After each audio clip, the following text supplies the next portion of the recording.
মৰমৰ ছাত্ৰ-ছাত্ৰীসকল মেথছ এডুকেশ্যনত তোমালোক সকলোকে স্বাগতম জনাইছো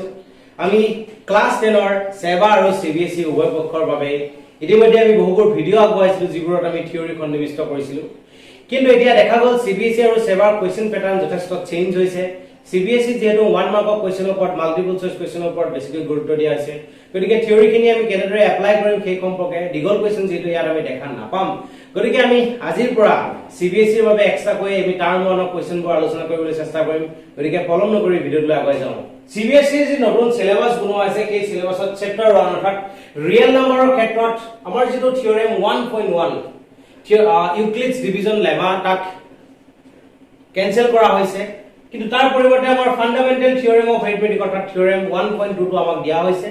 যাৰ স্টেটমেন্টটো আমাৰ বাবে জৰুৰী যত কোৱা হৈছে every composite number can be expressed factorized as a product of primes and this factorization is unique apart from the order in which the prime factors occur এটা কথাটো হৈছে যে আমাৰ যেটো ফান্ডামেন্টাল থিওৰেম অফ এৰিথমেটিক বুলি কৈছে ইয়াক মই সিম্পল কৈ যদি মই ক'ব বিচাৰো কি কোৱা হৈছে যে এটা কম্পোজিট নাম্বাৰৰ ক্ষেত্ৰত কোন কোৰ পৰা আৰম্ভ হয় আমাৰ কম্পোজিট নাম্বাৰ আমাৰ একেবাৰে প্ৰথম আমাৰ নাম্বাৰ 2 ইয়াক আমি ক'ব পাৰো ইয়াক প্ৰাইম নাম্বাৰ বুলি ক'ব পাৰো 3 ও আমাৰ বাবে প্ৰাইম নাম্বাৰ কিন্তু তাৰ পৰিৱৰ্তে আমাৰ লগত আহিছে 4 সেই 4 টো এটা কম্পোজিট নাম্বাৰ একেবাৰে প্ৰথম কথাটো হৈছে প্ৰাইম আৰু কম্পোজিটৰ যেটো বেসিক ডিফাৰেন্স আছিল সেই ডিফাৰেন্সটো কি প্ৰাইম নাম্বাৰ মানে হৈছে যাৰ ফেক্টৰ কেৱল মাত্ৰ দুটা অৰ্থাৎ যিবিলাক নাম্বাৰৰ ক্ষেত্ৰত ফেক্টৰ দুটাহে পোৱা যায় সেই ফেক্টৰ বিলাক এটা 1 আৰু আনটো কি নিজে এনেকুৱা বিলাকক আমি প্ৰাইম নাম্বাৰ বুলি কওঁ আৰু অবিয়াসলি যিবিলাকৰ ক্ষেত্ৰত দুটাতকৈ অধিক ফেক্টৰ পোৱা যাব অৰ্থাৎ 1 আৰু সেই সংখ্যাটোৰ বাদে বেলেগ ফেক্টৰ পোৱা যায় যেনে মই কৈছো যে 4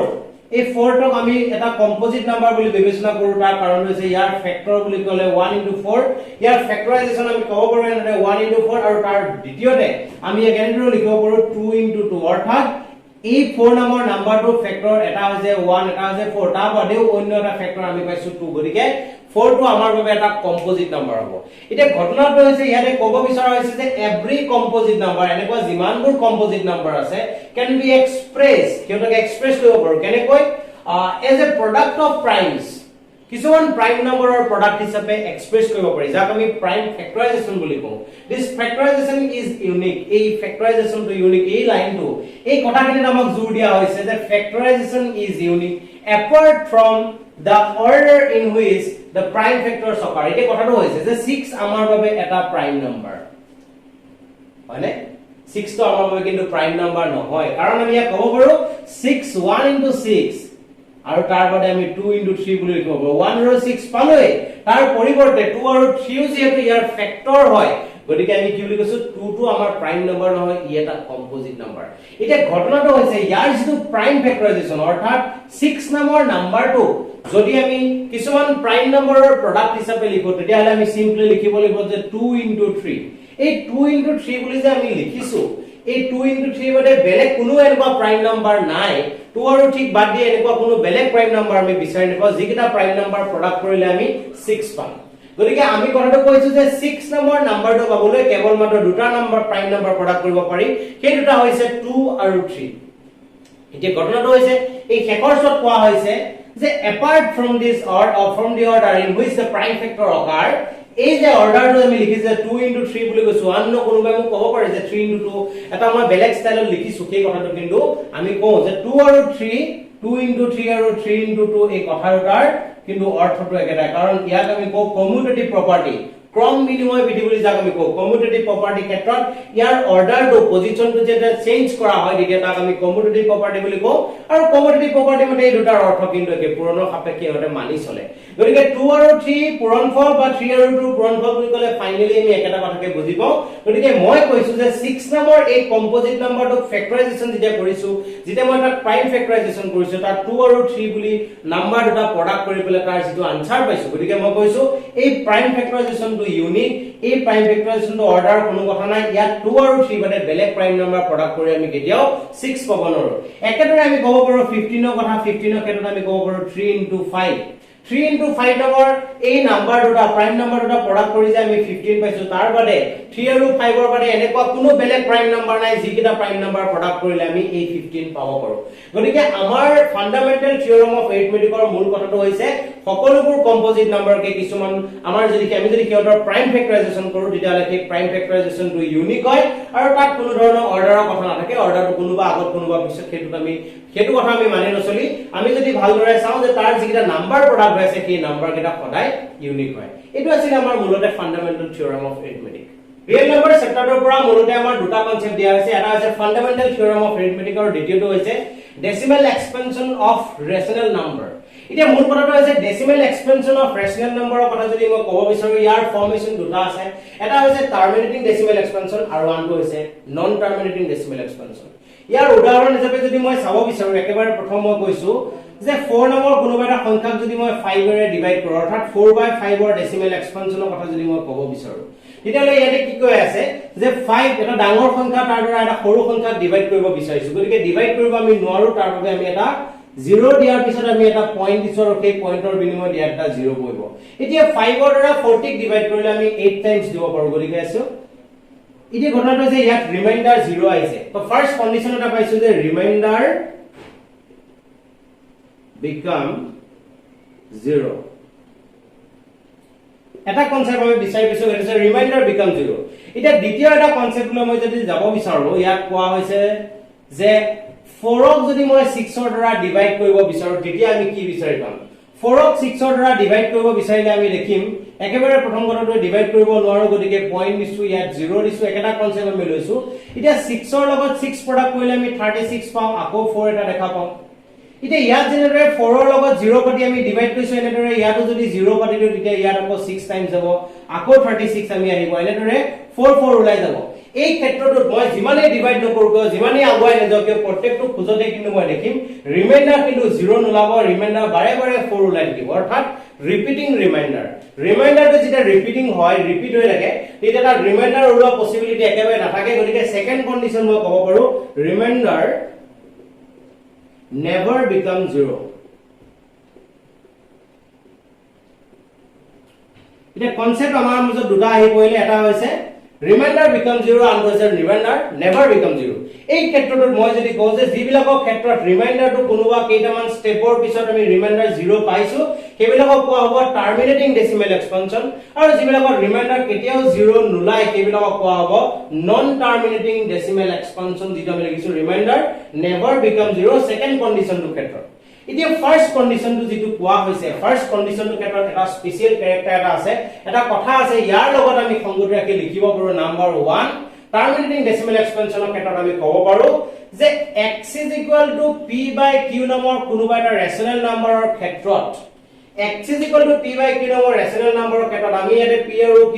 আমি কৈ আছো কি কোপ্ৰাইম নাম্বাৰ এতিয়া এই x = p/q নামৰ যেটো ৰেশনেল নাম্বাৰ আছে তাৰ ক্ষেত্ৰত ই যদি টাৰ্মিনেটিং ডেসিমেল এক্সপেনশন হ'ব লগা হয় যদি কি তাৰ ডেসিমেল এক্সপেনশনটো এনেকুৱা হ'ব লগা হয় তেতিয়া তাত মূল কথাটো হ'ব যে ইয়াৰ q ৰ যেটো ফৰ্ম q ফৰ্মটো হ'ব 2 to the power n into 5 to the power m অৰ্থাৎ সহজ ভাষা যদি মই ক'ব বিচাৰো যে কোনোবা এটা ৰেশনেল নাম্বাৰৰ ক্ষেত্ৰত p/q ফৰ্মত থকা এটা ৰেশনেল নাম্বাৰৰ ক্ষেত্ৰত তাৰ ডেসিমেল এক্সপেনশন টাৰ্মিনেটিং হ'বলৈ হলে তাৰ ডেনোমিনেটৰটো যেটো ফৰ্ম হ'ব ডেনোমিনেটৰ প্ৰাইম ফেক্টৰাইজেচন কেৱল মাত্ৰ দুটা ফেক্টৰ থাকিব এটা হৈছে 2 আৰু আনটো হৈছে 5 কেৱল মাত্ৰ দুটা ফেক্টৰ থাকিব কিন্তু ইয়াৰ লগে লগে আৰু এটা কথা ইম্পৰ্টেন্ট দিব লাগে যে এই n আৰু m দুই যিকিটা 2 আৰু 5 ৰ যিকিটা পাৱাৰৰ কথা কৈছো সেই পাৱাৰ গিটাৰ ভিতৰত যেটো পাৱাৰ ডাঙৰ সেই কিমানটা ষ্টেপৰ পিছতে এই এক্সপেনশনটো টাৰ্মিনেট হোৱা দেখা যায় যেনে মই যদি ইয়াত চাব বিচাৰো যে 4/5 এই 4/5 টো মই যদি 5 টোক এই ফৰ্মটোত লিখিবলৈ বিচাৰো তেতিয়া হলে ইয়াতে 2 যেহেতু নাই গতিকে 2 ৰ পাৱাৰটো 0 আৰু 5 ৰ পাৱাৰটো হৈছে ইয়াত 1 অৰ্থাৎ এই n ৰ ভ্যালুটো ইয়াৰ ক্ষেত্ৰত n ৰ ভ্যালুটো দেখিছো মই 0 আৰু m ৰ ভ্যালুটো ইয়াৰ ক্ষেত্ৰত দেখিছো মই 1 অৰ্থাৎ ইয়াৰ পৰা মই ক'ব পাৰো যে এই 0 আৰু 1 ৰ ভিতৰত যেহেতু 1 টো ডাঙৰ n আৰু m ৰ ভিতৰত যেটো সংখ্যা ডাঙৰ হ'ব কিমানটা ষ্টেপৰ পিছৰতে আমাৰ এই ডেসিমেল এক্সপেনশনটো টাৰ্মিনেট হোৱা দেখা যাব গতিকে ইয়াত দেখিলো মই ইয়াত এবাৰ ডিভাইড কৰাৰ পিছতে আমি দেখিছো ৰিমাইন্ডাৰটো 0 আহিছে অৰ্থাৎ পইণ্টৰ পিছত কেৱল মাত্ৰ এটা প্লেস থাকিব যিবিলাক আমি ইয়াত সুন্দৰভাৱে দেখুৱাইছো যে 2 to the power n 5 to the power m থাকিলে দুইটাৰ ভিতৰত যেটো ডাঙৰ হ'ব সিমানটা ষ্টেপৰ পিছতে এই ডেসিমেল এক্সপানশনটো টাৰ্মিনেট হোৱা দেখা যাব এতিয়া আমি দ্বিতীয় কন্ডিশনটো আইছো যেটো ফাৰ্স্ট কন্ডিশন আমি কলো যে টাৰ্মিনেটিং ডেসিমেল এক্সপানশন হলে কেনেকুৱা হয় দ্বিতীয়টো হৈছে নন টাৰ্মিনেটিং ডেসিমেল এক্সপানশন অৰ্থাৎ আমি সেকেন্ড কন্ডিশনটা লিখি ৰাখিছিলো যে আমি যদি 4 নম্বৰ যেটো নম্বৰ ইয়াৰ আগতে মই দেখুৱাইছো এই ভিডিওটোতে আমি দেখুৱাইছো সুন্দৰভাৱে যে 6 ৰ দ্বাৰা 4/6 ৰ ডেসিমেল এক্সপানশন টো ফাইন্ড কৰাৰ ক্ষেত্ৰত মই কি দেখিছিলো যে ৰিমাইন্ডাৰ কেতিয়াও 0 ওলোৱা নাছিলে ৰিমাইন্ডাৰ নেভাৰ বিকাম 0 এই ক্ষেত্ৰটোত মই যদি কৈছো যে আমাৰ যেটো 4/6 বুলি যেটো আছে ইয়াৰ ক্ষেত্ৰত স্পেশাল কথাটো আমি ক'ব বিচাৰো যে ইয়াৰ যেটো p by q ফৰ্মত অৰ্থাৎ x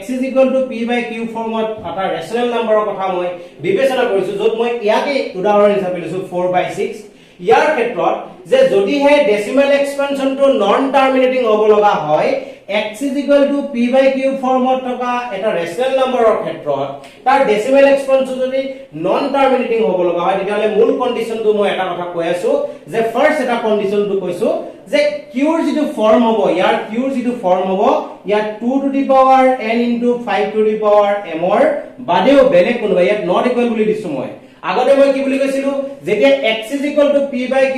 যত q টো 2 to the power n 5 to the power m ফৰ্মত থাকিছিলে আছিল এতিয়া কৈছিলো তাৰ ডেসিমেল এক্সপানশন টো টাৰ্মিনেট হ'ব কিন্তু মই সেকেন্ড কন্ডিশনটো কৈছো যে নন টাৰ্মিনেটিং হ'বলৈ কাৰণে ফাৰ্স্ট এটা কথা কৈছো যে q ৰ যেটো ফৰ্ম হ'ব 2 to the power n 5 to the power m ফৰ্মত নাথাকি তাৰ বাদে বেলেগ নম্বৰ দেখা যাব এতিয়া ইয়াতে মই দুটা লিখি দিছো এটা আছে ৰেকাৰিং আৰু এটা আছে নন ৰেকাৰিং ৰেকাৰিং বুলি কোৱা কথাটো কোৱা হৈছে যে ইয়াতে মই দেখিছো যে ডেসিমেল এক্সপানশন ফাইন্ড কৰাৰ পিছত একেটা নম্বৰ বাৰে বাৰে ৰিপিট হ'বলৈ আৰম্ভ কৰিছে এই নাম্বাৰটো যে ৰিপিট হ'বলৈ আৰম্ভ কৰিছে ৰিপিটিং ডেসিমেল এক্সপানশনটো মই কৈছো ৰেকাৰিং আৰু তাৰ বাবে কন্ডিশনটো হৈছে যে q ৰ যেটো ফৰ্ম হ'ব q ফৰ্মটো 2 to the power m 5 to the power m ফৰ্মৰ বাদে বেলেগ হ'ব 2 to the power n 5 to the power m ৰ বাদে বেলেগ নম্বৰ বেলেগ প্ৰাইম নম্বৰৰ তাত দেখা যাব কিন্তু নন ৰেকাৰিং যেটো কথা ইয়াত ৰেশনাল নম্বৰ ইটো ৰেশনাল আমাৰ কাৰণে কিন্তু ৰেশনাল নম্বৰ নহয় ইয়াক মই ইয়াত লিখি দিছো বুজাবৰ বাবে এবাৰ বুজাই দিব বিচাৰিছো যে নন ৰেকাৰিং টো অৰ্থটো কেনেকুৱা যেনে মই যদি লিখিব বিচাৰো 0.10100 এনেদৰে যদি লিখিব বিচাৰো এতিয়া ইয়াত দেখিছো ইয়াতে ৰিপিট কৰা নাই 1 ৰ পিছত ইয়াত এটা 0 আছে তাৰপিছত দুটা 0 আছে তাৰপিছত তিনটা 0 আছে তাৰপিছত চাৰিটা 0 আছে এনেকৈ 0 সংখ্যা বাঢ়ি গৈ আছে ইয়াত কিন্তু ৰিপিটিং দেখা নাই ৰিপিট সিস্টেমটো আমি দেখা নাই গতিকে ইয়াক আমি কৈছো নন ৰেকাৰিং আৰু ইয়াক এনেদৰে p by q ফৰ্মত লিখা এনেধৰণৰ কোনো কথা ইয়ালৈ নাহে গতিকে মই মূল কন্ডিশন দুটা কৈছো যে decimal expansion of decimal representation of rational নম্বৰৰ ক্ষেত্ৰত একেবাৰে ফাৰ্স্ট কনসেপ্টটো দুটা কনসেপ্ট আছে এটা টাৰ্মিনেটিং ডেসিমেল এক্সপানশন আৰু এটা নন টাৰ্মিনেটিং টাৰ্মিনেটিং অফ ক্ষেত্ৰত x p by q ফৰ্মত লিখাৰ পিছত q ৰ যেটো আৰহি হ'ব হেতু 2 to the power n 5 to the power m ফৰ্মত থাকিব অৰ্থাৎ q ৰ প্ৰাইম ফেক্টৰাইজেচনত কেৱল মাত্ৰ দুটা ফেক্টৰ পোৱা যাব এটা হৈছে 2 আৰু আনটো হৈছে 5 কিন্তু নন টাৰ্মিনেটিং ডেসিমেল এক্সপানশন যদি হ'ব লগা হয় তেতিয়ালে x p by q ফৰ্মত লিখাৰ পিছত q ৰ যেটো প্ৰাইম ফেক্টৰাইজেচন হ'ব সেই প্ৰাইম ফেক্টৰাইজেচন 2 আৰু 5 ৰ বাদেও বেলেগ সংখ্যা আমি যদি পাও এটা সংখ্যা যদিও পাও তেতিয়াও আমি তাক কি বুলি কম নন টাৰ্মিনেটিং ডেসিমেল এক্সপানশন বুলি কোৱা হ'ব গতিকে আমি দুটা কন্ডিশন ভালদৰে শিকিলো আমাৰ ৰিয়েল নাম্বাৰ যেটো চেপ্টাৰ আছে সেই চেপ্টাৰটোৰ পৰা মূলতে এই দুটা কনসেপ্টৰ ওপৰত খুব বেছি গুৰুত্ব দিছে এই দুটা কনসেপ্ট দিছে বাকিখিনি কেনসেল কৰা হৈছে গতিকে ইয়াৰ বাবে মই কৈছো যে ইয়াক সলভ কৰিব ক্ষেত্ৰত ইয়াৰ যিবোৰ মেথছ এইখিনি আমি যিখিনি শিকিছো সেই কথাখিনিকে আমি এপ্লাই কৰিব লাগিব গতিকে ইয়াৰ পিছৰটো ভিডিওত আমি ইয়াৰ যিবিলাক এক্সট্ৰা কোৱেশ্চন আছে যিবোৰ যেনে ধৰণৰ মাল্টিপল চইচ কোৱেশ্চন অহা চান্স আছে সেইবোৰ সম্পৰ্কে আলোচনা কৰিম গতিকে আজিলৈ ধন্যবাদ